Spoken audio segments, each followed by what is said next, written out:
Assalamualaikum warahmatullahi wabarakatuh.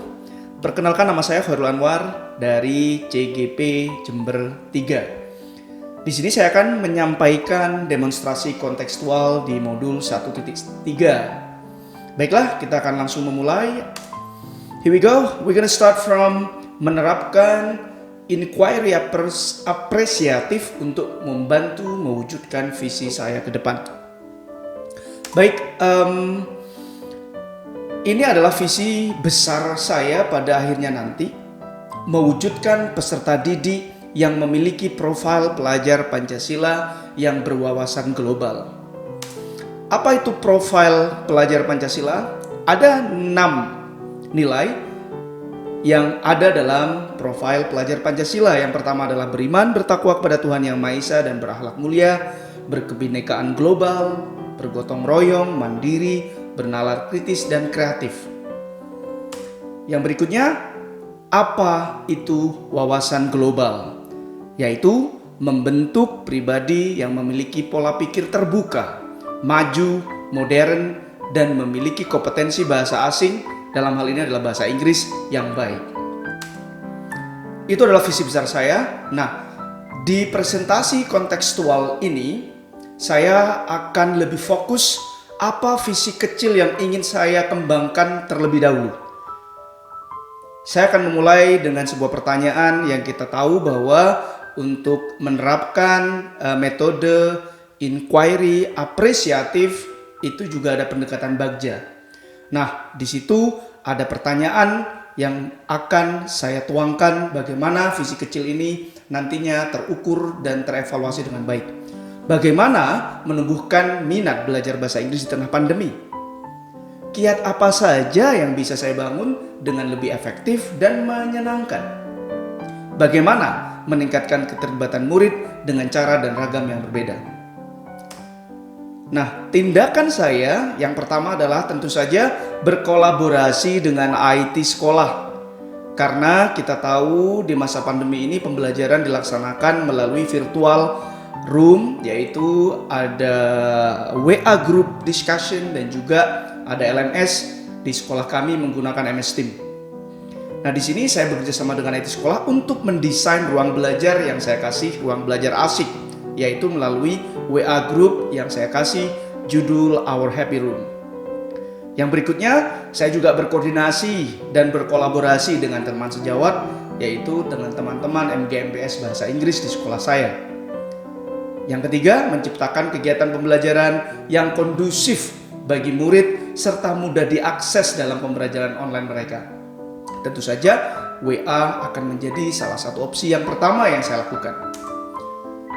Berikutnya, apakah manfaat pembelajaran yang inovatif, kreatif, serta menyenangkan di dalam kegiatan pembelajaran bahasa Inggris di masa pandemi atau blended learning ini?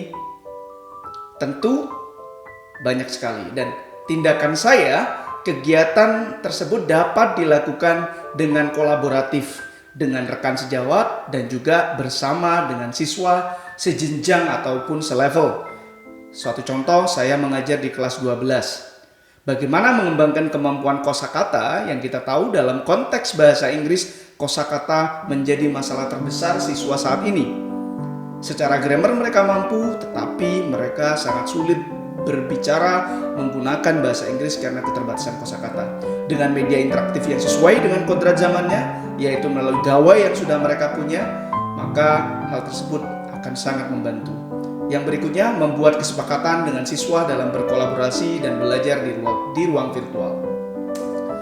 Selanjutnya, apakah pembelajaran yang inovatif dan kreatif dapat mewujudkan murid yang cerdas, inovatif, kreatif, serta berkarakter?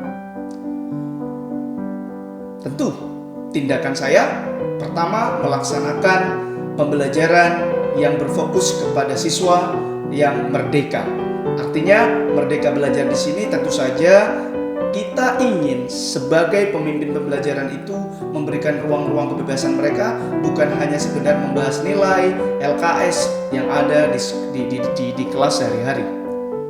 Dengan begitu, mereka akan sangat-sangat antusias mengikuti pembelajaran kita. Yang berikutnya adalah membiasakan kegiatan berkolaborasi dan berinteraksi dalam diskusi di ruang Hall of Freedom. ruang Hall of Freedom ini adalah ruang yang kita kembangkan dari WA Group tadi menuju ruang yang lebih luas, yang tidak membutuhkan space memori yang akan mengganggu di HP mereka, tetapi justru dengan MS Team yang kita pakai di sini, mereka tidak lagi khawatir harus menyimpan ataupun memori HP yang termakan. Berikutnya, apakah pembelajaran kreatif, inovatif, dan menyenangkan dapat dilakukan di masa pandemi? Tindakan saya dengan refleksi dan juga observasi terkait kondisi minat belajar siswa yang kita tahu mereka dalam konteks belajar bahasa Inggris tidaklah terlalu mengembirakan di awalnya. Maka melalui refleksi dan juga observasi kita bisa meningkatkan, atau bahkan kita bisa juga menggunakan media yang paling dekat dengan mereka dengan gawai dan teknologi tersebut untuk menciptakan pembelajaran yang asik di masa pandemi. Yang kedua, melakukan survei hal apa saja yang menurut siswa akan sangat mendorong gairah belajar mereka. Tentu di sini melibatkan ekosistem di sekolah. Selanjutnya adalah siapa saja yang terlibat dalam melaksanakan kegiatan pembelajaran yang inovatif dan kreatif tersebut. Yang terlibat tentu saja adalah komponen ekosistem yang ada di sekolah. Yang pertama, kepala sekolah sebagai decision maker dan juga seorang yang akan terus mendukung kegiatan-kegiatan yang dilakukan oleh CGP ya, untuk menciptakan ide-ide kreatif dan juga mendorong bagaimana pembelajaran efektif. Yang kedua adalah guru, yang ketiga adalah murid, yang berikutnya IT sekolah yang tentu sangat membantu sekali dalam proses bagaimana pembelajaran interaktif dan inovatif di masa pandemi saat ini. Yang terakhir, wali murid dan juga komite ini sangat penting karena mereka diharapkan juga mampu menjadi teman ataupun menjadi motivator di rumah ketika kita sebagai guru tidak lagi bertemu dengan mereka di rumah.